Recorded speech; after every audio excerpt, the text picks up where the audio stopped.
আসসালামু আলাইকুম দর্শকবৃন্দ, আমি এখন গাছের অত্যাবশ্যকীয় পুষ্টি উপাদানের অভাবজনিত লক্ষণ ও তার প্রতিকার সম্পর্কে আলোচনা করব।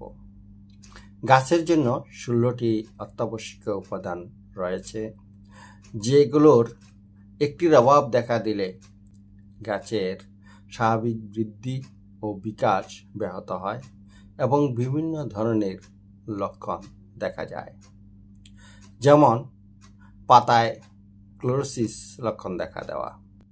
এক্ষেত্রে গাছের পাতা সবুজ রং নষ্ট হয়ে হলুদ হয়ে যায়। যেমন নাইট্রোজেন, ম্যাগনেসিয়াম, আয়রনের অভাবে গাছে এরকম লক্ষণ দেখা যায়। সাধারণত নাইট্রোজেনের অভাবে গাছের বয়স্ক পাতা গোড়ার দিক থেকে প্রথমে হলুদ হয়ে যায় এবং পরে পুরো গাছ হলুদ হয়ে যায়। ম্যাগনেসিয়াম এর ক্ষেত্রেও বয়স্ক পাতা হলুদ হয়ে যায়, তবে এক্ষেত্রে গাছের পাতার শিরাগুলো সবুজ থাকে এবং মধ্যবর্তী অংশ হলুদ হয়ে যায়। আয়রনের অভাবে গাছের কচি পাতা হলুদ হয়ে যায়। নেক্রোসিস লক্ষণ দেখা দেওয়া, অর্থাৎ গাছের কিছু অংশ মরে যাওয়া। যেমন ফসফরাস, পটাশিয়াম, ক্যালসিয়াম ইত্যাদির অভাবে এ ধরনের লক্ষণ দেখা যায়। ফসফরাসের অভাবে গাছের পাতার রং গাঢ় সবুজ বা বেগুনি বর্ণ ধারণ করে। পটাশিয়ামের অভাবে গাছের পাতার কিনারা প্রথমে হলুদ হয়ে যায় এবং টিস্যুগুলো মৃত্যু হতে থাকে। ক্যালসিয়ামের ক্ষেত্রে একই রকম লক্ষণ দেখা যায়। গাছের পাতা ছোট বা গাছ খর্বাকৃতির লক্ষণ দেখা দেওয়া। যেমন বোরন, সালফার ইত্যাদির অভাব দেখা দিলে গাছের পাতাগুলো ছোট এবং বিকৃত হয়ে যায় এবং সর্বোপরি গাছ খর্বাকৃতির হয়। সালফারের অভাব সাধারণত গাছের কচি পাতায় দেখা যায়। কচি পাতাগুলো হলুদ রং ধারণ করে।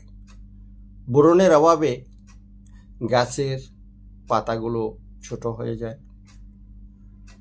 পাতা এবং ডালপালা বিকৃত হয়ে যায়, সর্বোপরি গাছ খর্বাকৃতির হয়ে থাকে। দস্তার অভাবে গাছের পাতার শিরাগুলো সবুজ থাকলেও মধ্যবর্তী অংশ হলুদ হয়ে যায়। ম্যাঙ্গানিজের ক্ষেত্রে একই ধরনের লক্ষণ দেখা যায়। এই সকল অভাবজনিত লক্ষণ দূর করার জন্য রাসায়নিক সার ব্যবহার করতে হবে। যেমন জিঙ্ক সালফেট যদি আমরা ব্যবহার করি, সেক্ষেত্রে জিঙ্কের এবং সালফারের অভাব দূর করা সম্ভব। টিএসপি সার যদি আমরা ব্যবহার করি, তাহলে ফসফরাসের অভাব জনিত লক্ষণ দূর হবে। যদি মিউরেট অফ পটাশ ব্যবহার করি, তাহলে আমরা পটাশিয়ামের অভাবজনিত লক্ষণ দূর করতে পারব। বাজারে বোরাক্স সার পাওয়া যায়, যা আমরা ব্যবহার করলে বোরনের অভাবজনিত লক্ষণ দূর করতে পারব। এভাবে আমরা সার প্রয়োগের মাধ্যমে গাছের পুষ্টি উপাদানের যে অভাবজনিত লক্ষণ তা দূর করা সম্ভব। এখানে বলে রাখা ভালো, যদি আমরা পর্যাপ্ত পরিমাণে জৈব সার ব্যবহার করতে পারি, তাহলে অনেকাংশে এই সকল লক্ষণ থেকে দূরে থাকতে পারবো। তার কারণ জৈব সারে প্রায় সকল ধরনের অত্যাবশ্যকীয় পুষ্টি উপাদান কম বেশি থাকে। তাই আমাদের মাটির গঠন, বুনট এবং ধরনের পুষ্টি উপাদান পাওয়ার জন্য পর্যাপ্ত পরিমাণে জৈব সার ব্যবহার করা উচিত।